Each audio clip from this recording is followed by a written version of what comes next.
हाँ, अब इसकी बात करें या फिर मैं तो सोच रहा हूँ आज ना हॉकी की बात करते हैं। देखिए इंडिया हॉकी में बहुत अच्छा खेला है। हमने ग्रेट ब्रिटेन को हरा दिया है, हम सेमीफाइनल पहुंच गए हैं। अब हमारी मेडल की दावेदारी पूरी है। पर अगर ओलंपिक्स की बात करें तो लक्ष्य सेन की भी करनी पड़ेगी। जीतने वाले थे यार, जीत सकते थे, हार गए। गेम पॉइंट्स 3-3 थे उनके पास पहले सेट में, पर वो हार गए थे, पहला गेम हार गए थे। पर सच ये है कि इंडिया हार गया है, 32 रन से हार गए यार हम। यार मतलब स्पिन होती है तो फिर हमसे नहीं खेल पाते हम यार। स्पिन टू विन, फंस गए एक बार फिर हम। उन्होंने मकड़ी का जाल बिछाया, हम फंस गए यार। हार गए, हार गए यार, हार गए।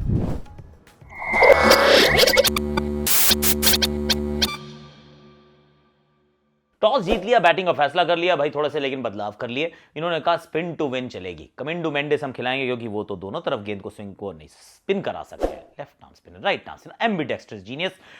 वेंडरसे को लेकर आए। अब कौन से दो खिलाड़ियों को बाहर किया था श्रीलंका ने? वनिंदु हसरंगा इंजर्ड, हैमस्ट्रिंग खराब, और मोहम्मद सिराज जिनका डेब्यू हुआ था पिछले मैच में, उनको भी छोड़ दिया। कहा कि अब हम एक तरफ से तो स्पिन से ही गेंदबाजी करवाएंगे। They went in with only one fast bowler. पर टॉस जीतना वो एक एडवांटेज है प्रेमदासा पे। बैटिंग करने जब आते हैं तो सिराज पहली गेंद पे निशंका को आउट कर देते हैं और हम कहते हैं वेल डन यार, चलो शुरुआत बहुत अच्छी हो गई है। लेकिन उसके बाद विकेट गिरे तो ज़रूर, पर उसके बावजूद टीम जो है वो एक ऐसे टोटल तक तो पहुंच जाती है जहां से लड़ाई हो सकती है। और हमने देखा है जब 230 तक ही भारत पहुंचता है बड़ा मुश्किल से, तो 240 was a little better, 10 run ज़्यादा थे। पर यह बात भी मानने वाली है कि पिच में इस बार बल्लेबाजों के लिए थोड़ी सी ज़्यादा मदद थी और थोड़ी ज़्यादा सपाट पिच। सपाट is a bad word, actually ये पिच है जिसके ऊपर स्पिन बहुत हो रही है। पर पहली इनिंग्स में जब बैटिंग कर रही थी श्रीलंकन टीम तो ऐसा नहीं था कि अक्षर की गेंदें बहुत बहुत घूम रही हैं। पहले ओडीआई में क्या था कि पड़ती थी कोई सीधी, कोई टर्न, कोई ज्यादा bounce, it looked a tough surface. पर इस बार ऐसा नहीं था। इस बार ऐसा लगा कि बैटिंग की जा सकती है और वहां पे उन्होंने अविष्का फर्नांडो ने करके दिखाई, थोड़ी सी कुशल मेंडिस ने करके दिखाई। किसी ने भी 50 नहीं बनाया बाय द वे। ये बड़ा इंटरेस्टिंग था कि 50 ओवर आप पूरे खेल गए, आपने 240 रन बना दिए हैं, पर 50 किसी का नहीं था। पर इंपॉर्टेंट कॉन्ट्रीब्यूशंस थे। फिर चाहे वहां अविष्का फर्नांडो से कह लें, उसके बाद कुशल मेंडिस से कह लें, चरिता सलंका से कह लें, दुनित वेला लगे फिर रन बना जाते हैं। कमिंडो मेंडिस जो है वो इंपॉर्टेंट रन बनाकर जाते हैं और कुल मिलाकर टीम को 240 तक पहुंचा देते हैं। अब वॉशी सुंदर वो 3 विकेट लेते हैं। Actually Washi Sundar is a very decent player, ऊंचे कद के हैं, थोड़ी सी सही, वो ठीक जगह पे गेंद डालते हैं। कई बार मुझे ऐसा लगता है कि ना मिरर इमेज है। अक्षर पटेल एक तरफ, वॉशी सुंदर दूसरी तरफ, एक लेफ्ट आर्म ऊंचा कद high arm action, right arm ऊंचा कद high arm action, almost identical गेंदबाजी करते हैं। वाइट बॉल क्रिकेट के तो बहुत ऐसा लगता है कि they could be actually really really really good bowlers. और दोनों ही टेस्ट में भी एड करते हैं भाई, अक्षर भी हैं, वॉशी भी हैं। पर 240 how do you view that 240? Kuldeep Yadav, क्योंकि ये पिच हम ये कह रहे हैं थोड़ी धीमी पिच है, इसके ऊपर उतनी उनको मदद नहीं मिल रही है। विकेट चटकाते हैं, एक लियानगे को कॉटन बोल्ड करते ज़रूर हैं। पर सच बात तो ये भी है ना कि इसी पिच पे जेफरी वैंडर से 6 लेते हैं। अब वो भी रिस्ट स्पिनर हैं, तो कुलदीप रिस्ट स्पिनर, आप उम्मीद लगा के चलते हैं कि he is going to be the pick of the bowlers, पर वो अभी तक ऐसा नहीं हुआ है। बैटिंग आती है। अब बैटिंग के अंदर तो बड़ी सिंपल सी बात है, मतलब भारतीय टीम का जो रिलायंस है ऑन रोहित शर्मा जब बैटिंग कर रहे होते, क्या बैटिंग करता है यार। पुल मारते हैं छक्का, सामने मारते हैं चौका, फिर मारते हैं छक्का। बतौर ओपनर 302 छक्के मार चुके हैं, 302। इनसे ज़्यादा सिर्फ एक बंदे ने मारे, वो हैं क्रिस गेल। ओडीआई क्रिकेट की मैं बात कर रहा हूँ। और छक्के जो ये मारते हैं बंदे, कमाल ही मारते हैं। और कई बार तो ये भी बता देते हैं कि फुटवर्क इज ओवररेटेड यार। आई मीन कहाँ चक्कर पड़ रहा है तुम्हारा फुटवर्क का। खड़े खड़े वहीं से पुल शॉट, वहीं से सामने shot, he is been very very good. और स्पिन के सामने भी एक्चुअली 10 ओवर में जो हमारा स्कोर था, इट्स वेरी इंटरेस्टिंग कि वो सेकंड हाईएस्ट स्कोर था इंडिया के इतिहास का, वनडे क्रिकेट के इतिहास का, the best power play score in the 10 overs का स्कोर जो भारत ने बनाया, जिसमें विकेट नहीं चटकाया, नहीं गवाया। पर फिर विकेट गिरने का सिलसिला होता है शुरू। वैंडर से बॉल डालते हैं, रिवर्स स्वीप मारते हैं रोहित शर्मा।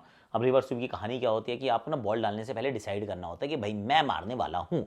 अब जब आपने मन बना लिया, फिर अगर गेंद सही जगह पे नहीं गिरी ना, तो फिर आप ऑलरेडी कमिट हो चुके हैं। You have committed to that relationship. अब आप उससे निकल नहीं सकते। You can't divorce, sorry, you cannot get गेट अवे। तो वो शॉट जो थे वो एक्चुअली बहुत ऊपर भी गेंद थी, लेग स्टंप के बाहर भी गेंद थी, मारा उस पर संपर्क अच्छा हुआ नहीं, कैच पकड़े गए। पर 2 मैच में लगातार 2 अर्धशतक भैया, तो वो तो अपना काम करके जा रहे हैं, बहुत तेजी से रन बना रहे हैं ताकि आपको समय भी मिले। और काफ़ी सारे रन बन भी जाते हैं, तो आपको लगता है कि अब चलो ज़्यादा रन नहीं बचे हैं बनाने के लिए। पर शुभमन गिल का कैच बड़ा अच्छा पकड़ते हैं, ड्राइव मारते हैं, पकड़े जाते हैं। और शुभमन गिल अभी तक डोमिनेटिंग अंदाज में बिल्कुल भी खेलते हुए नजर नहीं आए। उनको ऐसा लग रहा है कि यहाँ पे runs are available, I can play a huge innings, लंबी इनिंग्स, बड़ी पारी 70 80 100 में भी, पर वहाँ तक नहीं पहुँच पा रहे हैं, वो आउट हो जाते हैं। कोहली का एक बड़ा इंटरेस्टिंग था, एक वो पीछे वाले पैड पे बॉल लगी थी, उन्होंने भी ऐसे कर लिया फटाफट से, पर उन्हें लगा था कि बैट पे तो नहीं लगी है बॉल यार, अल्ट्रा एज ने कहा बैट पे लगी, बड़ा बड़ा बवाल मचा उस पर कि भाई अकेला धनंजय की विकेट हो सकती थी, पर रिव्यू ने उनको बचा लिया, पर एक जगह से बचे पर दूसरी जगह फंसे, वैंडर से सीधी गेंद जाके लगती है पैड पर, आइडेंटिकल डिसमिसल श्रेयस अय्यर, और दो खिलाड़ी वहां आउट हो जाते हैं। शिवम दुबे को पहले भेजा जाता है, शिवम दुबे जाते हैं, पैड पे लगती है, 0 पे वो आउट हो जाते हैं। वैंडर से वॉज ऑल ओवर इंडिया। उसके बाद केएल राहुल भी आउट होते हैं, अंदरूनी किनारा लगता है, उनके भी जाके डंडे पे बॉल लगती है। 6 गिरे थे टॉप इंडिया के विकेट जब, तो 6 के 6 वैंडर से के थे। कब होता है ऐसा यार कि एक गेंदबाज आए और आपके 6 के 6 उड़ा जाए? और ये सवाल अब ये आएगा कि क्या हम इतनी खराब स्पिन खेल रहे हैं? See that's a big question. पहली ODI, second ODI, I think कि अगर बॉल टर्न हो रहा है, ये हमने टेस्ट में भी देखा है, बहुत बार चर्चा की है, इंदौर में बॉल टर्न हुआ हम फंस जाते हैं, पुणे में बॉल टर्न हुआ हम फंस जाते हैं, सामने उतनी अच्छी श्रेणी के गेंदबाज नहीं होते तो भी हम फंस जाते हैं। You know why? आदत नहीं है हमें। अब हम वो सपाट पिचों पे तो बहुत अच्छा खेलते हैं, और स्पिन को बाकी टीमों से सपाट पिच पे हम बेहतर खेलते हैं, उन पिचेस पे हम गेंदबाजी भी स्पिन उनसे बेहतर करते हैं, लेकिन जब बॉल टर्न होने लगता है ना, तो फिर हम भी घुटने टेक देते हैं। रोहित शर्मा ज़रूर एक ऐसे खिलाड़ी हैं जो अलग खेलते हैं। हमने टेस्ट मैच में वो चेन्नई का टेस्ट याद आता है जिसमें स्वीप मार मार उन्होंने 150 बना दिए थे, पर बाकी हम उतना अच्छा नहीं खेलते अगर बॉल टर्न होनी शुरू हो जाती है। थोड़ी देर के लिए अक्षर पटेल एक बार फिर वही संकट मोचक बन गया, ऐसा लग रहा है वही बंदा अकेला जिताएगा। वो रन्स बनाते हैं, पर वो चरिता श्रीलंका के सामने आउट होते हैं, वॉशी सुंदर चरिता श्रीलंका पे आउट होते हैं, वो चटकाते हैं 3 wicket, and that was done and dusted boss. हार जाता है भारत, और स्पेन के खिलाफ घुटने टेक जाता है भारत। 1-0 से आगे हो गई है श्रीलंका। अब ये श्रृंखला सिर्फ आप बचा सकते हैं, जीत नहीं सकते हैं। So it's not a great start. मतलब अगर आप T20 आईज देखें तो बड़ी अच्छी स्टार्ट थी गौतम गंभीर के एरा की, पर यहाँ पे जो ओडीआईज की शुरुआत हुई है, पहला टाइड गेम जो जीतना चाहिए था, दूसरा मुकाबला जो भी शायद जीतना चाहिए था, पर 32 रन से श्रीलंका जीतती है और श्रृंखला में 1-0 से आगे हो चुकी है। It's not a good story, not a good story. तो बस आज के लिए मेरे पास इतना ही है, चलता हूँ मैं, और जा रहा हूँ वैसे मैं दिल्ली। पता है क्या करने जा रहा हूँ? इंडिया पोस्ट जो है वो एक स्टैम्प रिलीज़ कर रही है भाई ओलंपिक्स को लेकर, तो मैं वहाँ पे जा रहा हूँ। I am one of the guests there. तो वहाँ की भी कुछ फोटो वोटो आपके साथ शेयर करूँगा, थोड़ा कम्युनिटी पे उस पोस्ट पे भी डाल दूंगा, और कुछ आप कुछ जानना मानना हो तो भी बता देना। बाकी अभी चलता हूँ मैं, थोड़ा समय हो गया, सामान पैक करना है। चलो, सुबह सुबह की फ़्लाइट है, टाटा।